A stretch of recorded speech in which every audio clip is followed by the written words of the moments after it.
So the date's August 9th, 2013. Just pulling through the back way. This is a city street here, so I'm not trespassing on this property. Just checking to see what happened with my stuff. I'm gonna go ahead and walk over there. It's been a month and a day since the time that I told them that I wanted to get my stuff, and they almost arrested me and my father. Told us that if we went back and picked up any of the balance of the stuff, that would have took the last day that we were there, and we would have picked it all up and had it out. And they knew that stuff that was there was worth value. And what I heard is that through this, that they took all the stuff immediately to the dump.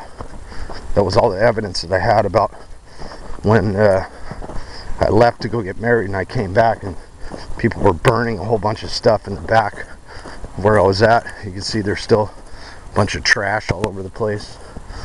You can see my rocks are still there,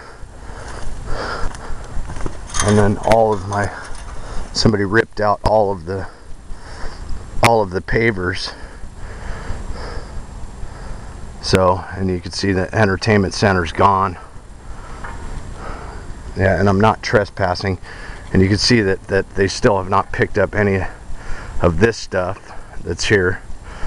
But they did go ahead and take everything that was worth value to me. And you can see that a TV that needs to be recycled, stuff like that. So, and you can see that the property itself is, and they left all kinds of trash here. I would have had this place so cleaned up for them. None of this stuff would have been here after that day. And then you could see that all my rocks, and then all the stuff for a building that was supposed to go out to my wife's partner's house, and they haven't done a thing. They still have the same lock on the door. You can see that eviction notice is still sitting on the door itself. So their immediate need for us to be out of here was ridiculous. There's still probably poison inside of this building. I'm still sick to this day. As you can see, that all the stuff is gone. And so anyways, and there was no public auction held. There was nothing held that they were supposed to end up doing that I would have been willing to pay for my stuff to get it back.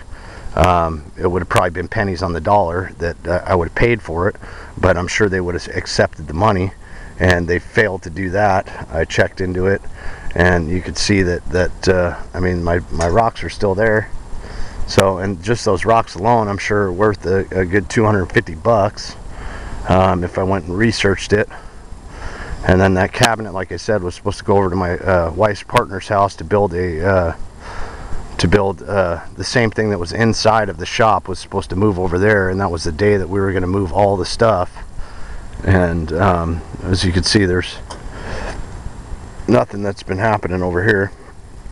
I still am probably going to check with the neighbors and see if there's if the drug trafficking is still happening here. So anyways, that's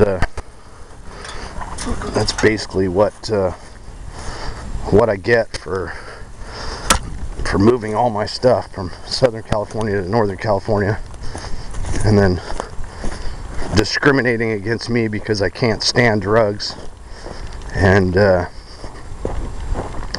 was not going to sit and watch and wait until somebody else gets hurt or gets hooked on this drug that these people sell.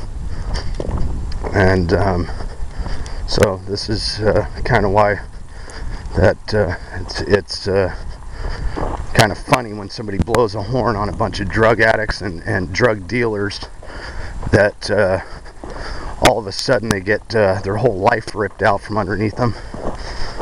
And then also you get the whole repercussions of people stealing things, and that's what ended up transpiring here. Is they were supposed to hold a public auction on my stuff, and they failed to do so. It's a month later. He was almost under a demand that if I didn't leave right away, that they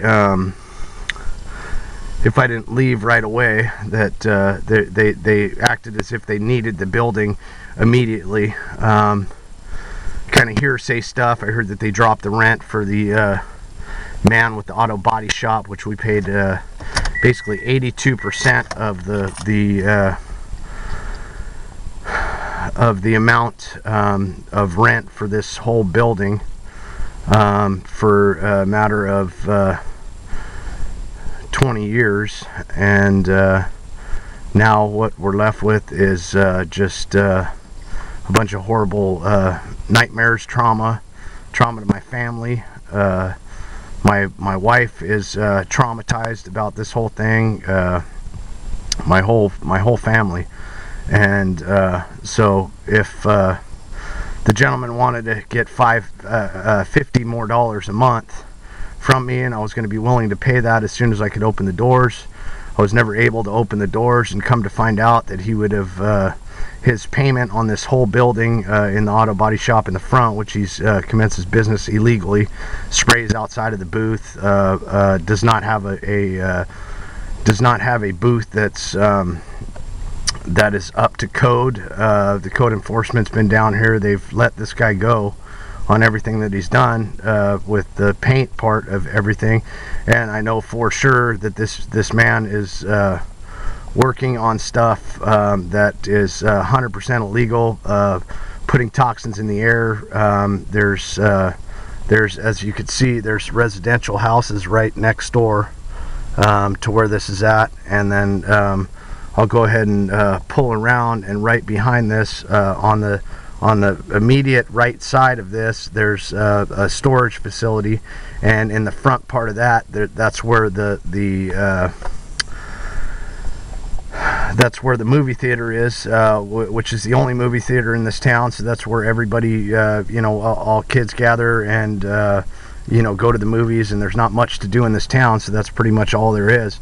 So with the drug dealing and you know, prostitution and everything that's transpired at this location, okay, that it's a problem, especially being that close to a movie theater, which families go to all the time, and then being so close to these residential houses that are right next door. I'm sure that if these people were aware of what's happening, there would be a problem. And then over on this side here, that if you could see in the distance, there should be a rooftop. Let's see if I could zoom into it.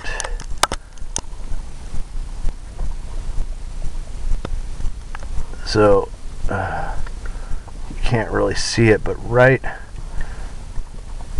beyond those trees there in the center, you can see the peak of the school that's right there. And so it's within distance, pretty close to you know, a couple blocks away from a middle school. And then you can see that all of this is all residential housing that's pretty close to this location. And you can just figure out how mad I am that I'm a horn blower on a bunch of drug dealers and corrupt people, and all of a sudden that I lose my whole life over it.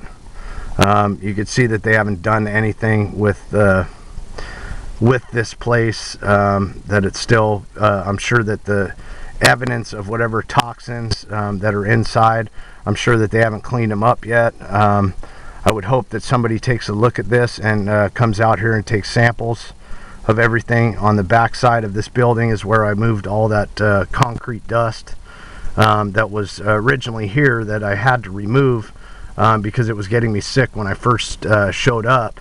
And so what I ended up doing is I hired a gentleman that took them about 6 months to move 150 to 200 wheelbarrow loads of concrete dust from a septic company that was here prior to me. And it was in my area, blowing all my stuff, and there was no way for me to commence work without cleaning that up, and I did so. So anyways, you could tell that you know, nothing has been happening here. I don't know if you could see, but there's rocks on the top of the building that as I was recording, which they very well knew I was recording, they used to throw rocks on the roof so that it would disrupt any of the recording that have done. This camera, my wife bought me to do music videos, and I was not able to do any music videos out of the location that I was at due to everything that happened. I did go ahead and not stop on my music. I finished a good amount of my music that I've been working on. The patent on the studio is still in the process. I haven't set all the stuff back up yet. I did not allow that what these people did to me to stop me from commencing my business, and I will still do so. My next step with the studio that I was going to have either Fender to come down and take a look for me to carry some Fender products, amplifiers, and then probably get some kind of drum sales, maybe through Yamaha, seeing that that's the kit that I play. And basically what I was going to end up calling it is Dent and Fender, and then advertise for Mr. DeRosa, the old man, the 78-year-old man that runs the shop here in the front. And it was going to be called Dent and Fender, and I figured that it would really work good and do shows for like Farmers Insurance and other insurance companies, and have agents come here and gather. And in the courtyard area that we worked on pretty hard, that one of the main things for me to bring in money immediately was going to be able to do so, because then the paint shop in the front would have been making money and I would have been. But because of the fact that the gentleman in the front had I basically drove up on him getting a woman high that was pregnant, that there was no way that I could sit around and let that happen. And so therefore I blew the horn on these guys, and little did I know that the owners are wrapped up in this whole drug thing just as much as what the gentleman is that they hired in the front. That is actually the one that's is the one that actually deals drugs, and is a user himself, and would come into the shop and use, and so on and so forth. And anybody that I brought here, I just did not feel safe to bring him here until this was gone. I figured that as soon as the nephew went, that was a drug addict himself, that was had many of drug dealers show up to the location. They were moving drugs out of this for years and years and years, and I just had to turn my back on it. And pretty much the straw that broke the camel's back was when I found out that that this man in the front, that's a drug dealer, went and got a woman high that was pregnant, and she's on welfare, and she is in a low-income area, really rough area for this town, and I've helped you know, her and her family out. She's helped us out on many occasions. She's a good family friend. I've had her family here on the intro to the studio live. That is one of my biggest patents that I've been working on for 3 years. And now I have studio live on a trailer getting just ruined out here in the weather, and everything's ripped apart. So they basically put me in a position to where that I had to scramble to get whatever stuff I could get out of the location, and then anything else that I was going to have to buy back from these people. and they failed to do an auction on any of my stuff.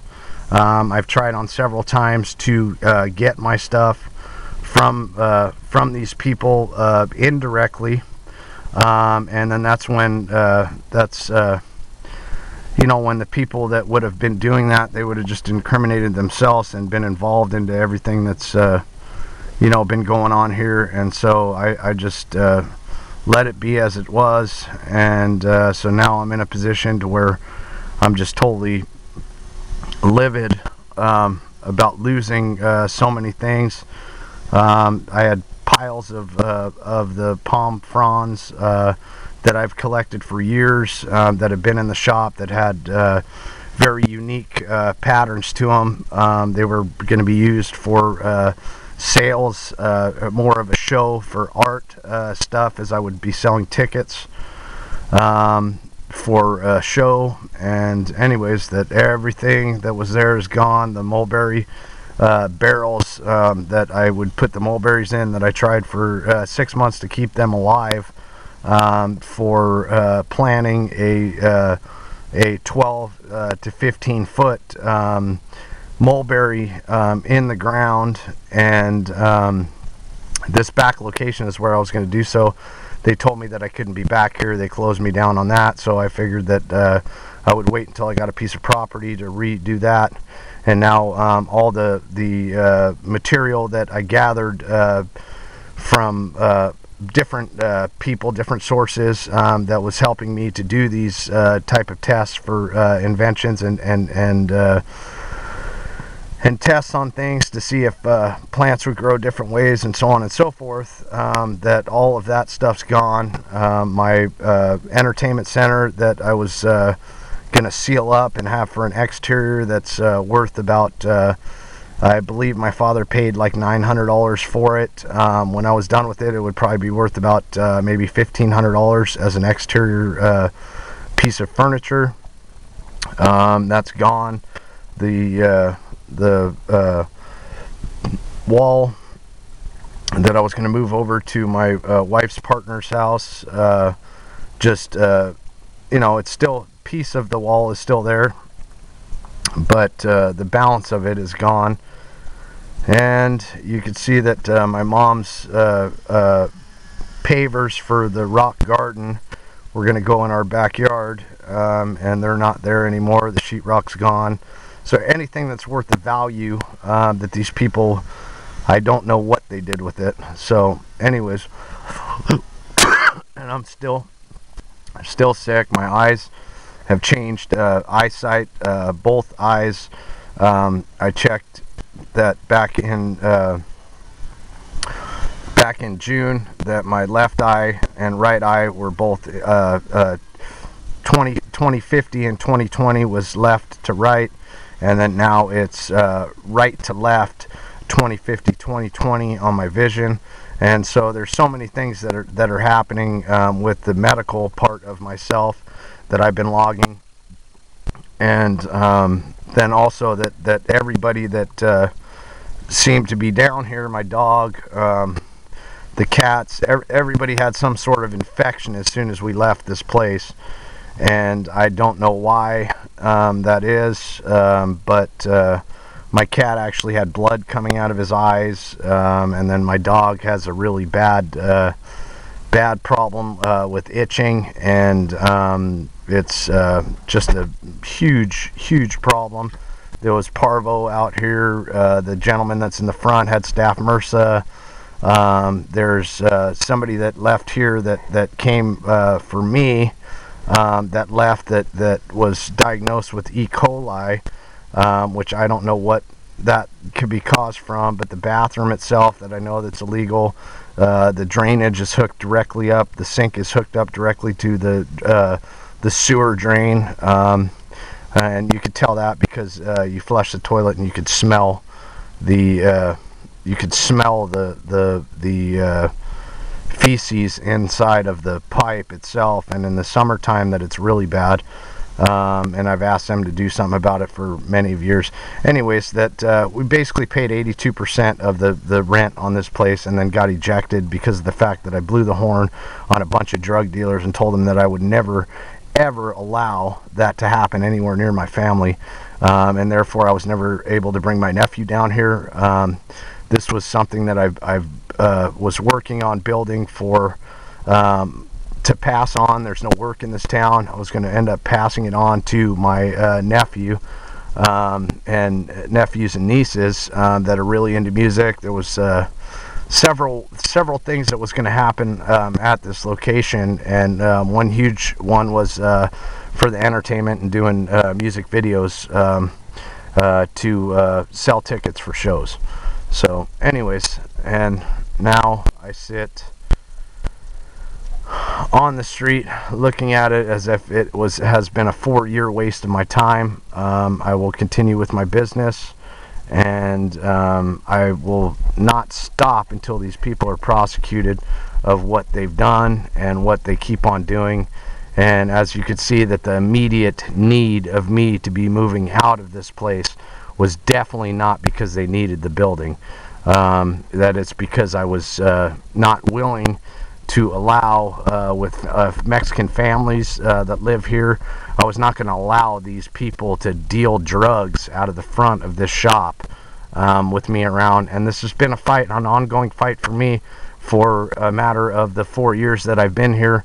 I've adapted and tried to help out as many of these people as possible, and I guess when push comes to shove, that money is definitely, you know, more important to these people on the drug side than anything, and they would just do anything to be willing to keep that drug dealing operation down here, you know, still have it work for them. And so that's why it's like I could see that which I didn't before, is that somebody on the upper levels here is you know, making money off of these people, because otherwise why would they do this stuff to somebody that, like myself, that's an entrepreneur that's been working on his stuff nonstop for 4 years. They know that I've rode my bike here for 2.5 years due to no gas. I paid every dime that I've had towards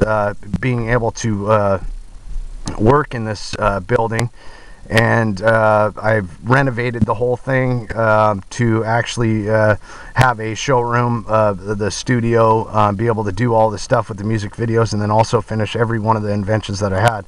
Now all of my inventions are scattered out all over the place. Some are in storage, some are in at my brother's house, you know, some are with me.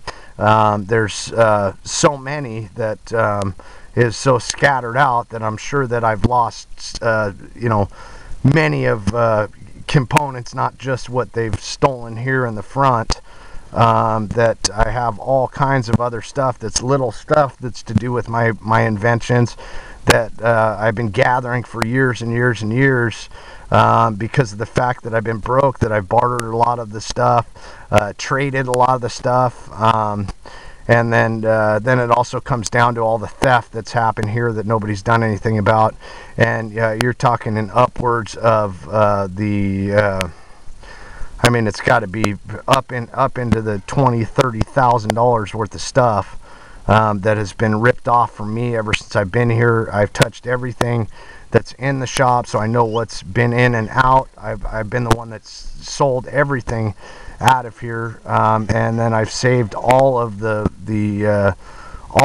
stuff that was worth money. And now when I come down to it, all of the stuff that I was going to do a last sale to open up the business has all been ravaged through or stolen, or you know, now you know, under this whole false arrest thing and everything that they did, that everybody started attacking me, and that's including these owners, and then therefore that they tried to entrap me and my father and put us in jail. And this is all a big problem to me. And then I think that with them not doing anything inside of this building itself, that I'm sure all that poison that I've kept record of and took samples of, is still inside of this building, and nobody seems to want to do a thing about it. You can see how close this is to residential housing, and when I get sick that bad off of it, and then I know that there's MRSA that's been here, and parvo, and then I had one cat that died here within weeks of showing up. That was an older cat. It was fairly sick, but it did die here within a short period of time. So anyways, that you could see that nothing has changed. I mean, these guys are operating the same way that they've done before.